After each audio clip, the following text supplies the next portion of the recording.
विकसित कृषि संकल्प अभियान के तहत देहरादून के गढ़ी कैंट स्थित हिमालयन सांस्कृतिक सेंटर नींबूवाला में कार्यक्रम का आयोजन किया गया, जहां कार्यक्रम में बतौर मुख्य अतिथि केंद्रीय कृषि मंत्री शिवराज सिंह चौहान ने शिरकत की।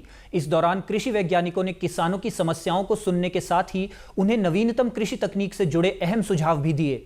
किसानों को संबोधित करते हुए केंद्रीय कृषि मंत्री शिवराज सिंह चौहान ने कहा कि किसानों की आर्थिकी मजबूत करने व उन्हें कृषि व पशुपालन की नवीनतम तकनीकों से अवगत कराने के लिए विकसित कृषि संकल्प अभियान शुरू किया गया है।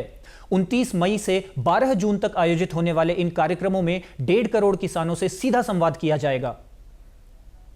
उत्तराखंड के मुख्यमंत्री माननीय पुष्कर धामी जी के साथ मिलकर और गणेश जोशी जी के साथ मिलकर कृषि विभाग की टीम के साथ मिलकर उत्तराखंड के किसान भाइयों कृषि के रोड मैप को और बेहतर बना के आपका फायदा कैसे बढ़े और देश और दुनिया का फलों का हम उत्तराखंड कैसे बने, उसमें कोई कसर हम नहीं छोड़ेंगे। उसके लिए हमारे वैज्ञानिक भी काम करेंगे। केंद्रीय कृषि मंत्री ने कहा कि उत्तराखंड के फलों व सब्जियों की देश दुनिया में तेजी से डिमांड बढ़ रही है।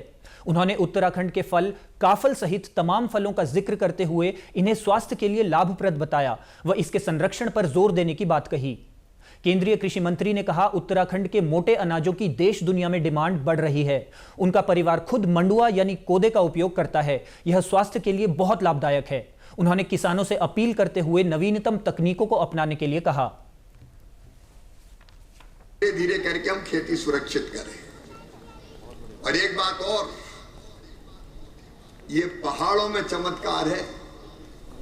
ऐसे फल और सब्जियां दूसरी जगह नहीं हो सकती। यहाँ के फल, अब यहाँ का सेव कश्मीर को मात कर रहा है। अब हमको ऐसी खेती बढ़ानी पड़ेगी। विकसित कृषि संकल्प अभियान में राज्य का पंतनगर विश्वविद्यालय महत्वपूर्ण भूमिका निभा रहा है। विश्वविद्यालय की 11 टीमें 75 कृषि प्रोग्राम कर किसानों से सीधा संवाद कर रही हैं। जीबी पंत कृषि एवं प्रौद्योगिकी विश्वविद्यालय के कुलपति डॉक्टर मनमोहन सिंह चौहान ने कहा कि पंतनगर विश्वविद्यालय द्वारा किए गए अनुसंधानों का सीधा लाभ किसानों को मिलेगा, जिससे कृषि व पशुपालन में नई क्रांति आएगी।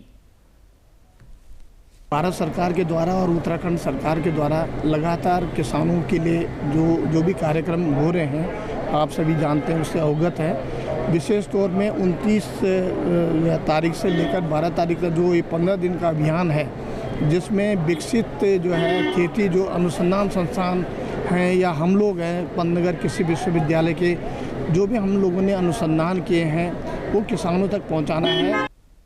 विकसित कृषि संकल्प अभियान में राज्य के कोने कोने से किसान पहुंचे थे। इस दौरान कृषि वैज्ञानिकों ने किसानों की समस्याओं को सुनने के साथ ही कृषि व पशुपालन से संबंधित तकनीकी जानकारी व महत्वपूर्ण सुझाव भी दिए। ये जो प्रोग्राम उत्तराखंड में चल रहा है, ये हमारे 13 जनपद में चल रहा है और पंतनगर विश्वविद्यालय जो है इसको 9 जनपदों में लीड कर रहा है। और पंतनगर विश्वविद्यालय की तरफ से कुल 25 टीमें डेली जो हैं 75 जो न्याय पंचायत या विलेज हैं वो कवर कर रही हैं। और इसका जो पर्पज़ मेन है वो है कि खरीफ जो हमारा मौसम शुरू होने वाला है, उसमें जो हमारी फसल किसान भाई बोते हैं उनको तकनीकी जानकारी देने की, वो कौन सा बीज लगाएं, यदि घर का बीज लगा रहे हैं तो उसको कैसे उसका बीज उपचार करें, कितनी दूरी पर लगाएं, कितनी सिंचाई करें और कौन सा बीज किस क्षेत्र के लिए उपयुक्त है वो लगाएं। फर्स्ट टाइम ऐसा हुआ है कि इतनी अधिक संख्या में वैज्ञानिक लोग कृषकों तक पहुंच रहे हैं, क्योंकि पहले भी हम लोगों ने कृषि रथ चलाए हैं, लेकिन उसमें जो है वैज्ञानिक लोग कम जा पाते थे क्योंकि उनके पास कई कार्य होते हैं। लेकिन इस बार माननीय कृषि मंत्री जी ने प्रयास किया है कि जो अनुसंधान किए जा रहे हैं उसको किसानों तक सीधा पहुँचाया जाए, क्योंकि आज की डेट में अनुसंधान तो बहुत हो रहे हैं लेकिन वो अनुसंधान जो है वो लैब में ही सीमित हो जा रहे हैं। तो आज ज़रूरत इस बात की है कि जो अनुसंधान किए गए हैं वो किसानों के खेत तक पहुँचे जाएँ।